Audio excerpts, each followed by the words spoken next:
El éxito, para la mayoría, se construye con planes metódicos, capital inicial y contactos estratégicos. Pero para Mark Cuban, el camino no fue una inversión planeada, fue un rechazo. 2 veces lo despidieron, 2 veces lo echaron a la calle, sin dinero, sin coche, durmiendo en el suelo de un apartamento alquilado con 5 desconocidos. Estaba en la humillación absoluta. Pero ahí, en el punto más bajo, Cuban no vio el final. Vio la primera lección de su imperio de $5,000 millones. Esta es la historia de cómo el peor vendedor de Pittsburgh, el chico que no podía mantener un empleo, se convirtió en uno de los inversores más astutos del planeta, dominando un arte olvidado. La obsesión, y es la única cosa que usted necesita entender para salir de donde está. Para entender al tiburón, hay que volver a cuando era solo un pez pequeño, un pez que no sabía nadar. Su infancia de clase media en Pittsburgh le dio una lección fundamental. Si quieres algo, tienes que venderlo. Su primer negocio fue ir puerta por puerta vendiendo bolsas de basura. Un comienzo poco glamuroso, sí, pero fue la génesis de un vendedor implacable. Desde niño, entendió que el valor no está en el producto, sino en la capacidad de convencer a otros de su necesidad. Años después, ya como graduado universitario, encontró un trabajo en una tienda de software llamada Your Business Software. El ambiente era corporativo, lento, burocrático, y aquí es donde ocurre el primer gran rechazo, el más famoso de su historia. Un día, Cuban identificó una oportunidad de negocio con un cliente potencial. Vio la jugada, la venta clara, el cheque de $10,000 que podía cerrar. Pero su jefe le dijo que no, que debía esperar, que tenía que abrir la tienda. Cuban, viendo el dinero escaparse, desobedeció. Corrió a cerrar el trato, y cuando volvió con el cheque en la mano, su jefe lo despidió. ¿La razón oficial? Desobediencia, no seguir las reglas. Pero la razón real era que Cuban era demasiado ambicioso. Estaba vendiendo más de lo que la empresa estaba dispuesta a manejar. Ese despido fue como un rayo que lo golpeó. Podría haberse deprimido, podría haber buscado otro empleo seguro. Pero en ese momento de humillación, Cuban tomó una decisión que marcó su destino para siempre.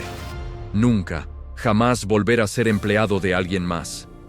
No iba a permitir que la falta de visión de un jefe limitara su propio potencial. Con apenas $2,000 en el bolsillo y la ropa guardada en el armario de un amigo, fundó MicroSolutions. Aquí es donde la historia se pone interesante. Cuban no era el mejor integrador de sistemas. No era un genio de la programación. Era simplemente el más persistente. Cuando los clientes no le pagaban a tiempo, él seguía vendiendo. Cuando las grandes corporaciones lo ignoraban, él seguía vendiendo.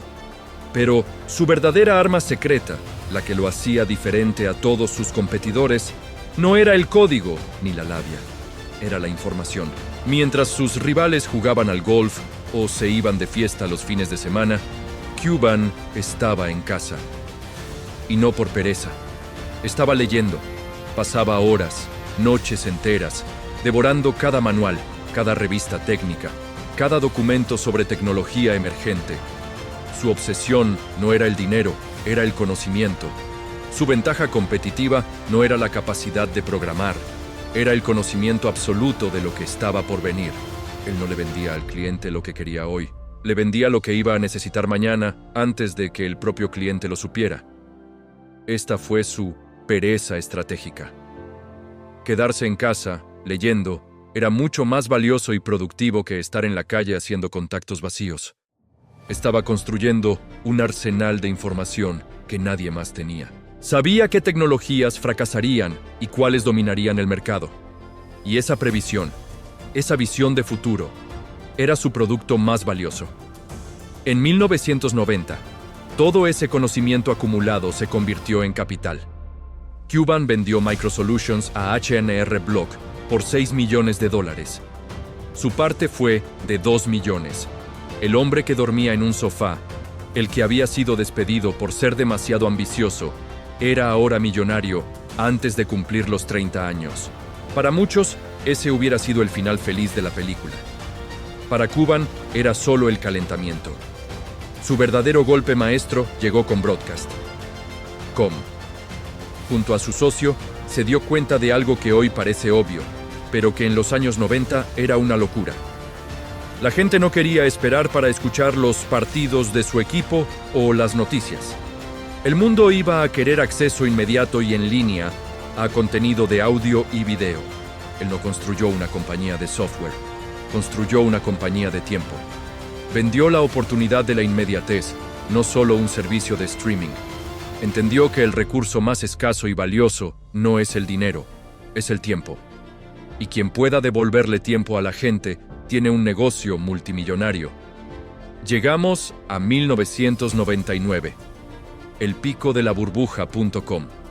Las valoraciones de las empresas tecnológicas estaban por las nubes, completamente infladas. El pánico era palpable en los mercados. Y justo en medio de ese caos, Cuban actuó con una frialdad quirúrgica. Vendió Broadcast, como a Yahoo, por la asombrosa cifra de $5.7 mil millones. Fue un movimiento maestro, un jaque mate al mercado. Pero la genialidad no terminó ahí. Apenas un año después de la venta, la burbuja explotó. Miles de empresas.com desaparecieron. Fortunas se evaporaron de la noche a la mañana. Pero Mark Cuban no perdió ni un solo centavo. ¿Por qué? Porque mientras todos celebraban sus acciones de papel, él convirtió todo en efectivo. No confió en el valor inflado de las acciones de Yahoo. Confió en su instinto, en su conocimiento de que esa locura no podía durar para siempre. Se convirtió, literalmente de la noche a la mañana, en un multimillonario líquido, real.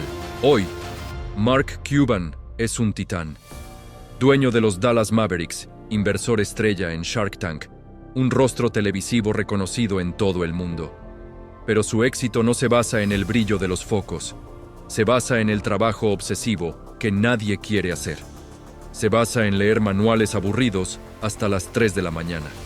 Se basa en el fracaso inicial que le enseñó la lección más importante de su vida.